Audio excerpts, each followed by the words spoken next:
एक चीज बताओ, अगर कॉस्ट सीपी सेम है, देखना एक तरीका ऐसा होता है, 4,000 रुपए सीपी है, 4,000 रुपए पर आर्टिकल, सही है ना। अब बोला गया सर एक पे 12.5% का लाभ है, तो 12.5% का लाभ होता है 8 से 9, और पहले दूसरे वाले पर कितना हो रहा है 20% की हानि, यानी कि 5 से 4। किसी को कोई प्रॉब्लम बोलो नहीं।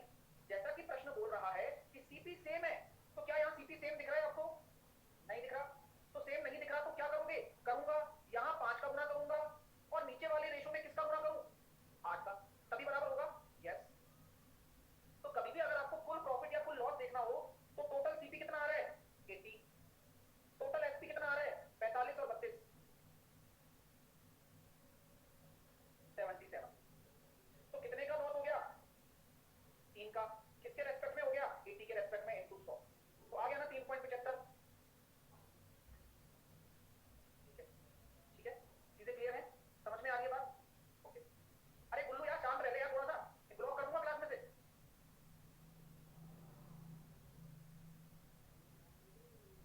शांति नहीं रहता, पहले मैं नहीं समझाने देता, उसके पहले कमेंट होशियारी झाड़ने लग जाता है। तो पहले ही मैथड समझ में आ गया कि जहां हम रेशो से लगा रहे हैं कितना टाइम लग रहा है हमें, जबकि हमने 4,000 रुपए का यूज भी नहीं किया अभी तक। क्योंकि ये याद रखना हमेशा कि परसेंटेज वर्सेंटेज अगर निकालना हो लॉस या प्रॉफिट, तो कभी भी डेटा का यूज नहीं होगा, कभी भी डेटा का यूज नहीं होगा। चलो अच्छी बात है सर, कोई दूसरा तरीका देखते हैं।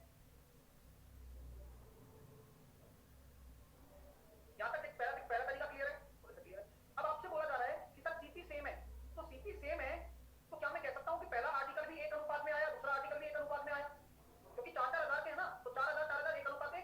ओके, पहले वाले पर प्रॉफिट कितना हो रहा है 12.5%, और इस पर लॉस हो रहा है 20%। तो हमारे लिए फायदा क्यों हो जाता है पता है, क्यों लगता है वेटेड एवरेज, इसलिए लगता है क्योंकि हमारा जो प्रॉफिट है वो भी सीपी पर अप्लाई होता है, और लॉस है वो भी सीपी पर अप्लाई होता है।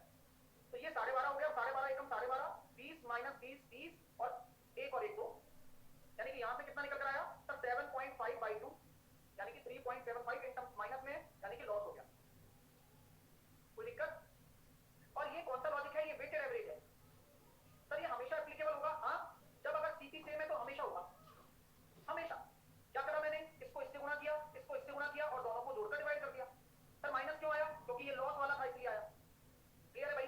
चलिए सर तीसरा तरीका वही, जब आप वेटेड एवरेज लगा रहे हो तो जेएसएम उससे अलग थोड़ी ना है, जेएसएम भी तो वेटेड एवरेज का ही पार्ट होता है। ठीक है, तो अगर आप ये कह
गुणा करो 12 हो जाएगा, इसको करो आप 2 से गुणा, जिससे कि ये 12 हो जाएगा। तो ये हो रहा है सर 10 और 15 25 और 12 और 12 24। अब मेरी बात को गौर से सुनना, यहाँ तक बात खत्म नहीं हुई है। अब यहाँ रुपीज में बात हो रही है, तो जब कभी भी रुपीज में बात हो तो डेटा का यूज करना पड़ेगा। और प्रत्येक का 12 लाख है तो दोनों का मिलाकर 24 बराबर 24 लाख, सही बात है ना? तो 25 बराबर 25 लाख। तो आपको क्या हो रहा है सर? लॉस हो रहा है 1 लाख का। मजा आ गया? परसेंटेज होता तो डेटा का यूज नहीं करते, अब परसेंटेज नहीं है तो डेटा का यूज करेंगे। क्लियर? चलिए अगला क्वेश्चन आप बनाइए। अब यहां भी रुपीज में बात करिए। अब एक बार आंसर दें।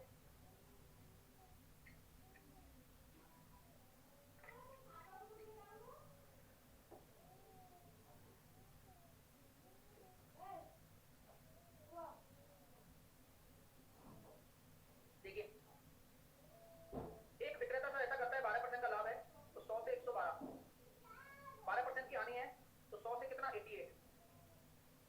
दिक्कत नहीं है? चलिए अभी बोला जा रहा है कि दो वस्तुओं में से प्रति वस्तु इतने में बेचता है, ठीक है, कोई बात नहीं। काम क्या करना है? सेलिंग प्राइस को बराबर करने का काम तो करना ही पड़ेगा भाई। करते हैं भाई, काटा पीटी करें कुछ, साइड में कर लेते हैं। 25 से 28 और 25 से 22 बराबर करने के लिए यहाँ पर करना पड़ेगा आपको 11 से गुणा, और यहाँ पर करना पड़ेगा आपको 14 से, यहाँ 11 से किया, 2 तो कॉमन ही है दोनों में, और यहाँ किससे करना पड़ेगा 14 से। तो दिक्कत नहीं, इनको जोड़ोगे तो ये 625 आ रहा है और ये कितना आ रहा है 11 क्या 88, 11 दूनी 22 और 8 30, 616। अब बात को सुनो गौर से, यहाँ तक तकलीफ है क्या किसी को? ये मेरा टोटल सीपी है, ये मेरा टोटल एसपी है। एक वस्तु का सेलिंग प्राइस दे रखा है 14,784, तो दो वस्तुओं का कितना हो जाएगा? 14,784 को जोड़ दिया, 4 और 4 8, 8 और 8 16, 7 और 7 15, 29,568। अब काट लीजिए भाई, आपको क्या निकालना है? आपको लॉस तो निकालना है, कितने का रेशो का हो रहा है? 9 रेशो की वैल्यू निकालो। एक रेशो की वैल्यू निकल जाएगी ना, 9 रेशो की वैल्यू निकालनी है बस। तो 616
काम नहीं है। तो फिर 624 किसके बराबर होगा? 5000 की टोटल कितनी है ना।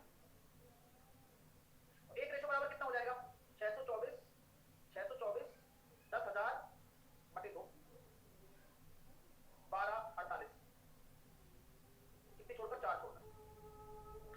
यहां तक कोई दिक्कत? नो, कोई प्रॉब्लम नहीं है।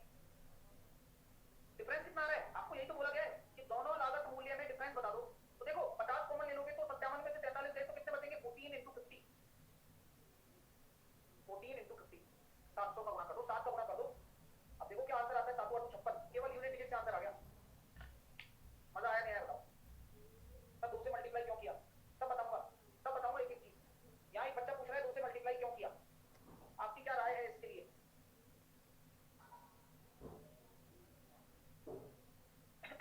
जब 5000 को बराबर कर रहे थे ना तो 5000 को मैंने 10,000 बटे 2 लिख दिया।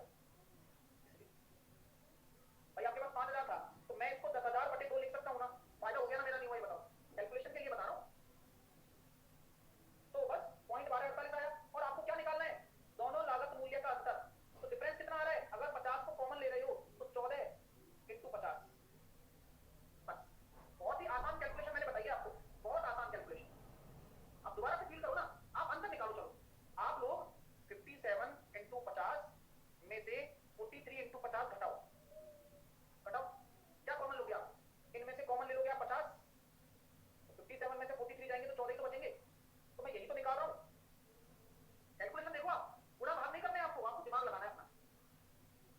हाँ, इसलिए मैं कहता हूँ देखो पेन चलाओ, आप क्वेश्चन पढ़ो और पेन चलाओ, बाकी किसी और चीज पर ध्यान मत दो अभी। नेक्स्ट अगला क्वेश्चन करके बताओ।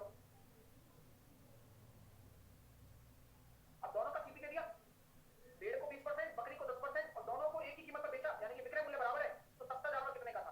अब बताओ। अरे विक्रम थ्योरी नहीं होती है इसकी, ये जो कॉन्सेप्ट है यही थ्योरी है। अब आपके और भी बच्चे, और सारे बच्चे कर रहे हैं। क्यों कर रहे हैं? क्योंकि कुछ अलग कॉन्सेप्ट नहीं है, वही सीपी से एफपी सेम करना है क्वेश्चन के हिसाब से निकलता है कॉन्सेप्ट। अब आप बताओ कुछ अलग नहीं सीखना, लो आंसर निकाल के दिखाओ। देखो भेड़ को 20% की लाभ पर तो 5 से 6 हो गया। बताओ गलत कर रहे हो तो? बकरी को 10% की हानि पर 10 से 9 हो गया। पहला काम क्या? पहला काम दोनों जानवरों को एक ही कीमत पर बेचा तो विक्रय मूल्य बराबर करने का 3 से गुणा कर दिया, 2 से गुणा कर दिया। चलो यहाँ तक कोई टेंशन? बोले सब नहीं है। अब मैं देखता हूँ कि टोटल सीपी कितना आ रहा है। 35 तो आ रहा है, तो 35 बराबर 3500, तो सस्ता जानवर एक रेशो बराबर 100। सस्ता जानवर मतलब 1500 का है और महंगा जानवर भी 2000 का है। अब बताओ विक्रम क्या दिक्कत आई? अगर कोई दिक्कत भी है तो मेरे को बोलो। कंसेप्ट वही रहा ना, पहले क्वेश्चन से लेकर अभी तक कंसेप्ट वही है। तो फिर ज्यादा इस पे बर्डन क्यों डालना? जब प्रोसेस क्वेश्चन के थ्रू समझ में आ रहा है तो कोई दिक्कत नहीं। सर जीएसएम लगाओ ना, क्या जीएसएम लगाना सही है यहाँ पर? मेरे को नहीं लगता है, क्योंकि एसपी सेम कर रहा है, जीएसएम क्यों लगेगा यहाँ पर? चलिए, और जो बना पा रहे हैं वो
क्या लिखा है वहां करना है, जहां नहीं लिखा है वहां नहीं करेंगे। चलो 33% का प्रॉफिट, मैं हर टिपिकल डेटा करा रहा हूं और ये सारे क्वेश्चन आपको पता होगा, सीपीओ एसएफसी पूछता है, क्वेश्चन वही है, डेटा टप कर देगा, बच्चा लटक जाता है। चलिए, तो डेटा को कैसे सॉल्व करना है वो भी आप सीख रहे हो मेरे साथ। वैक्यूम क्लीनर 37% प्रॉफिट और डिशवॉशर को 23% की हानि, तो 23% की हानि आने की 100 से कितना 77। अब आपको भी पता है, मेरे को भी पता है, क्या इनका कोई रिलेशन है, साथ बात से कट रहा है, तो क्या करोगे, आंख बंद करके बराबर करना है तो करूंगा, बराबर करना है तो करूंगा, टेंशन मत लो आप। 77 यहाँ 137, किसी को यहाँ तक कोई प्रॉब्लम है क्या, बराबर कर दिया आपने तो आपने अपना काम खत्म कर दिया, ठीक है। ये कुल मूल्य दे रखा है, कुल मूल्य मतलब टोटल सीपी, ये जो दे रखा है ये क्या है, ये और समझ लो रितु एंड कंपनी, ये कुल मूल्य दे रखा है, तो यहाँ मेंशन करके रखा है कि ये सीपी है। अगर ऐसा बोला था कि कुल इतने पर बेचा तो वो एसपी होता, तो यहाँ लिखा नहीं है। चलिए आइए, तो ये सीपी है सर, टोटल सीपी है, बोले ठीक है सर कोई दिक्कत नहीं है। सस्ता उत्पाद कौन सा है, सस्ता तो यही है, इसका वैल्यू निकालना है, तो टोटल आपका सीपी देखो, अब इससे कोई लेना देना है क्या, इस डेटा को बराबर करने से आपका कुछ घाटा हुआ क्या, इससे लेना देना ही नहीं है, क्वेश्चन तो यही निपट रहा है पूरा का पूरा। कॉमन ले लो, मैंने ले लिया 100 कॉमन, 100 कॉमन लेते ही 7 और 14 214 आ गया, अरे वाह यार। और ये किसके बराबर होगा, 21,400, बराबर कर दो आप 78,750, बिल्कुल टेंशन मत लो भाई, बोले तक कर दिया। और आपको क्या निकालना है, एक रेशो की वैल्यू हो जाएगी 78,750 बटे 21,400 गुणा सस्ता वाला 7700, यही करना है ना। अभी तक मैंने एक सिंगल कैलकुलेशन नहीं करी है, बस जो रेशो आ रहा है जो निकालना है वो कर लिया। चलो सर अब आगे कर लेते हैं, जो भी होगा देखते हैं, 2 जीरो पे 0 काटो, और अब आप देख लेते हैं क्या आ रहा है। 78 अप्रोक्सीमेटली भी देख सकते हो कि बहुत दूर दूर डेटा है, वैसे तो 214 है सर, हाँ, और 214 11 से कट रहा है क्या, नहीं, और 7 और 1 8, किसी से भी नहीं जा रहा बेचारा, जा रहा है किसी से, 7 से जा रहा है, नहीं जा रहा, 2 से जा रहा है बस, हाँ, 2 एकम 2 2 सबसे 14, ठीक है। 78,750 को 2 से काट दो, 39,375, अब गुणा करना पड़ेगा, मजबूरी में नहीं क्या करूं, 77 का गुणा किया बटे 107 किया, 28,000 आंसर आ रहा है। तो टिपिकल डेटा तो है, लेकिन आएगा पेपर में ऐसा आया हुआ है शायद, ये सर 7700 कैसे आया, लियोमी, ये रहा ना, स्टार बना रखा है देखो, 77 into 100, सस्ता वाला तो यही है, सस्ता प्रोडक्ट, चीपर प्रोडक्ट का कॉस्ट प्राइस।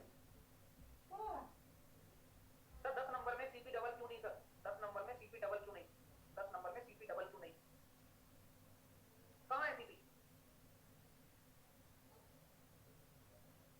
सर इतना बड़ा डेटा काटने का ट्रिक बताओ, कोई ट्रिक नहीं है डियर, यहाँ सिचुएशन तो ये होनी है, कोई ट्रिक नहीं है, देखो सही बताऊं ईमानदारी, ठीक है, हाँ इसलिए डबल नहीं किया क्योंकि वो दोनों का प्राइस है ना, 2 वस्तुएं खरीदी इतने में। पढ़ा करो यार क्वेश्चन, आपको अपने आप क्लियर हो जाएगा। अगला क्वेश्चन करें आप,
पर यानी कि 20 से 23 पर। Any problem? पहला काम आगे देखो, तुरंत बोल दिया कि विक्रय मूल्य बराबर है, तो बराबर करो भाई, और क्या करें, यही किस्मत में लिखा हुआ है तो करते हैं। और यहाँ 4 का गुणा कर दिया। अब बात क्या कही जा रही है, सर 19,500 रुपए में खरीदा, तो अब आपको टोटल सीपी से मतलब है, सीपी निकालना हो तो सर देखो 23 पंजे 115 रेशो और 20 चौके 80, 195 बस हो गया बराबर, 1 बराबर 100 आ गया।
4 रेशो 1/3 25% कितना होता है 1/4 टोटल मान लो 12 यूनिट 1/3 हो गया 4 1/4 हो गया 3 बचा कितना 5 4 3 5 हो गए रेस्ट रेस्ट बोला है रेस्ट अब बोला गया 15% के प्रॉफिट पर ये लो 15% का प्रॉफिट 25 पर 20% के प्रॉफिट पर ये लो और 20% के लॉस पर ये लो माइनस जेएसएम लगा दो कोई दिक्कत नहीं 15 चौके 60 जेएसएम रहने को लगा दो 15 चौके 20 दिया 60 और 20 पंजे 100 कुल मिलाकर कितना आ रहा है 20/12 12 भी डिवाइड करोगे अरे 12 का भी डिवाइड तो करोगे और ये किसके बराबर है 138.5 के 2 से काटना 2 3 2 6 12 2 नाम 18 और 2 दूनी 4 और 2 पंजे 10 तो 12 से गुणा कर लो इसका तो 12 6 72 तो आंसर कितना आ जाएगा करीबन देखो 692.5 into 12 8310 आ रहा है ये लो आंसर आ गया आगे आप खुश हो जाओ मत कुछ भी नहीं है ना दिया अब बताओ क्या है सब कुछ यहां तक रेशो का काम है यहां तक परसेंटेज का काम है और फिर प्रॉफिट को प्रॉफिट के बराबर करना है बस ऐसे होते हैं तो आपको घबराना नहीं है जो आपको सिखाया जा रहा है वो सबसे बेस्ट सिखाया जा रहा है और इस बार मैंने आपकी थोड़ी शैली चेंज की है शैली कैसे चेंज की है सर शैली ऐसे चेंज की है less effort and more output ठीक है चलिए एफर्ट हम कम डाल रहे हैं लेकिन आउटपुट ज्यादा निकलेगा ये ध्यान रखना क्योंकि सीधा मैंने अभी क्वेश्चन अटैक किया है आपसे ये लो अनिल बनिल जो भी भेज रहे हैं क्वेश्चन ढंग से भेजो ब्लॉग भेजो यार देखिएगा इनको कैसे करेंगे बताओ दिख रहा है क्या हाँ कौन सा क्वेश्चन है 13वां 13 है चलिए कौन सा है भाई 13 है ठीक एक वस्तु को किसी निर्धारित मूल्य पर बेचा जाता है उस वस्तु के 2/3 को 10% की हानि पर बेचे तो आरंभिक बेचने में कितना यार 2/3 मतलब उस वस्तु का दूसरा हिस्सा तो पहला हिस्सा कितने निर्धारित कीमत पर बेचा जाता है ठीक है बेच दिया अब उस पे 10% की हानि हो रही है यहाँ पर उसको बोले ठीक है अब आरंभिक मूल्य पर बेचने के लिए उसे कितने प्रतिशत का लाभ होगा आरंभिक निर्धारित कीमत पर बेचने से उसे कितने प्रतिशत का लाभ होगा बताओ भाई मान लो कि कोई वस्तु किसी निश्चित कीमत पर बेची गई है उस वस्तु के 2/3 पर बेचने पर उस वस्तु के 2/3 पर बेचने से 30% की हानि होती है 10% ऐसा है भाई निर्धारित कीमत मान लो 300 रुपया मान सकते हो निर्धारित कीमत उस मूल्य के 2/3 यानी कि 200 में बेचने पर 10% की हानि हो रही है आपको यानी कि 200 में अगर आप बेच रहे हो तो 10% की हानि हो रही है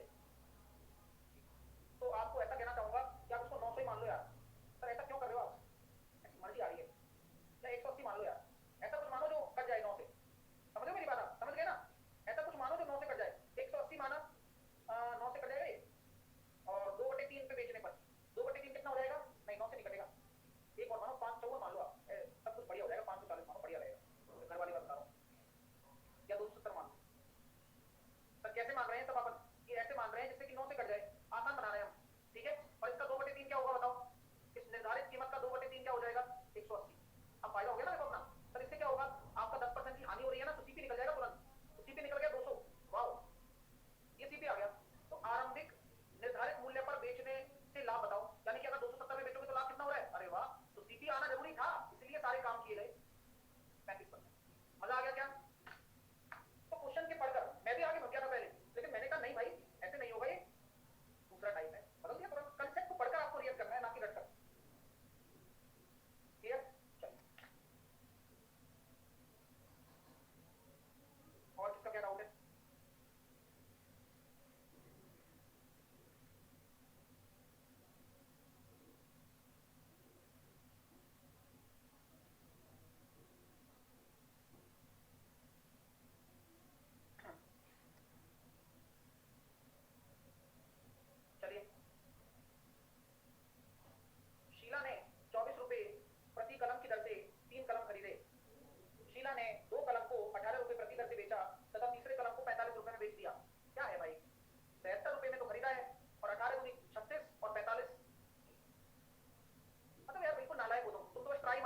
अभी से ज्वाइन किया है, आप इसीलिए सारा सिलेबस कंप्लीट कराओ।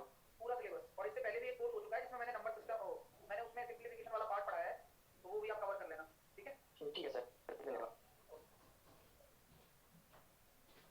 परमवीर कह रहा था मेरा क्वेश्चन भी, परमवीर से ले लेते हैं क्वेश्चन, देखिए परमवीर, वेयर इज परमवीर? प्रज्ञान, प्रज्ञान एक ही क्वेश्चन को 10 बार भेजोगे क्या? परमवीर ओके, आ गए, आ जाओ। परमवीर का क्वेश्चन बनाएंगे सब लोग। एक चुनाव में 2 उम्मीदवार थे, इस चुनाव में मतदाता सूची के कुल 10% का प्रयोग ही नहीं किया गया, यानी कि 100% वोट होते हैं तो 10% डाले नहीं गए तो 90% डाले गए। चलो, अब उसमें से 100 मतों को अवैध घोषित कर दिया गया, तो 90 में से 100 मत अवैध हैं, यानी कि यही वैलिड वोट हो गए, बोलिए? बिल्कुल। और सफल उम्मीदवार 400 मतों से जीत गया तथा इसे मतदाता सूची में कुल मतों का 49 मिला है, यानी कि लूजर को कितना मिलेगा? तो sir valid vote minus winner 49%, तो जब घटाओगे तो कितना आ रहा है? कितना निकल रहा है? 90 में से जाएंगे तो ये हो गया सर 50, 40, 41% माइनस 100। किसी को कोई दिक्कत? ये हारने वाले को मिले हैं, सही बात है ना? ठीक है। अच्छा, जीत हार का अंतर 400 है, तो जीतने वाले को कितने मिले थे? 49%, और हारने वाले को कितने मिले? इतना, घटा दो, तो ये माइनस 12 है तो ये प्लस हो जाएगा, और अंतर 400 है। तो देखो भाई 8% बराबर कितना हो गया? 300। 100% बराबर कितना हो गया? 300/8, 300/8 × 100, यानी कि लगभग कितना हो जाएगा? 3750। ठीक है, अब बोला क्या जा रहा है कि असफल उम्मीदवारों को लगभग कितने वोट मिले? असफल मतलब वो हारने वाला, तो ये आ गया 41% निकाल दो, तो 3750 का 41% माइनस 100 कर देना, कितना निकल कर आ रहा है? 3750 × 41/100 माइनस 100, तो 1433 आ रहे हैं, ये आंसर आएगा सी। हो गया, सब आसान है, सब कुछ कराया हुआ है, एक क्वेश्चन नहीं गलत हो सकता, आप कहीं से भी कर लो सर, बस वो प्रैक्टिस करते रहोगे ना तो ही अब दिमाग खुलेगा। देखो जो क्या होता है कि टीचर एक काम करवा देता है कि यार एक बार पढ़ा देता है कंसेप्ट, अब उसको यूज करते रहो आप अलग अलग तरह से।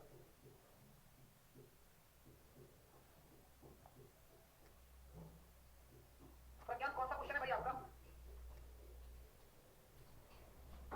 ये 93 है क्या? एक व्यक्ति ने एक वस्तु को विक्रय मूल्य पर 20% के लाभ पर कमाते हुए बेच दिया। अब यहाँ लिखा हुआ है देखो प्रज्ञान, विक्रय मूल्य पर, तो 20% का लाभ हो रहा है, लेकिन विक्रय मूल्य पर बोला गया है 1/5, किस पर? सेलिंग प्राइस पर, और ये हो रहा है आपका क्या? प्रॉफिट। तो आप मुझे सीपी निकाल के बताओ यहाँ से, तो सीपी होगा 4 और एसपी होगा 5। आगे चलता हूँ। उसके पश्चात जब लागत कीमत को 10% कम हो गया, तो लागत कीमत अगर मैं मान लेता हूँ इसको 40 मान लूँ, 50 मान लूँ, 10% कितना होगा? 4 होगा, यानी कि 36 हो गया, ठीक है। तब उसने भी विक्रय मूल्य में भी 10% की कमी कर दी, यानी कि कितना हो गया? 45, तो लाभ कितना हो जाएगा? 9 का 36 के रेस्पेक्ट में 100, 25%। क्या है इसमें बताना मेरे को? अरे किसी में कुछ नहीं है, बस तसल्ली से देखो। आप, मैं बताऊं मैं क्या कर रहा हूँ और आप क्या करते? कुछ नहीं करते, हम दोनों वही करते जो क्वेश्चन कह रहा है। इसलिए मैं कहता हूँ दुनिया का कोई भी क्वेश्चन उठा कर ले आओ, आपको करना वही है जो क्वेश्चन कहे। सर 36 कैसे आया? क्वेश्चन नहीं पढ़ा तुमने, इसका मतलब लागत मूल्य को 10% कम, 40 का 10% 4 होता है, 36 रह गया, 50 का 10% 5 होता है, 45 रह गया। ऐसे मजा आ गया? चलिए, कॉन्फिडेंस आएगा आपको, आप कितने ही डाउट ले हो जाए, लेकिन सेम इसी तरह से मैं करने वाला हूँ, क्वेश्चन पढ़ेंगे और करेंगे। हाँ, ये लो, ये कर दो, क्या कोई उठा लो, ये दो। पहले वस्तु का विक्रय मूल्य 960, दूसरे वस्तु का लागत मूल्य 960, पहले वस्तु का 20% लाभ है, दूसरे वस्तु का 20% हानि है, तो कुल हानि बता दो। अभी बता देता हूँ, पहले वस्तु को 20% लाभ है यानी कि 5 से 6, 20% हानि है यानी कि 5 से 4। पहले वस्तु का विक्रय मूल्य 960 है, ये लो, तो खरीदा कितने में? 800 में। दूसरे वस्तु का विक्रय मूल्य कितना है? 960 है लागत मूल्य, ये हो गया कितना? 960/5 करेंगे तो 96 × 2, 96 × 2 × 4,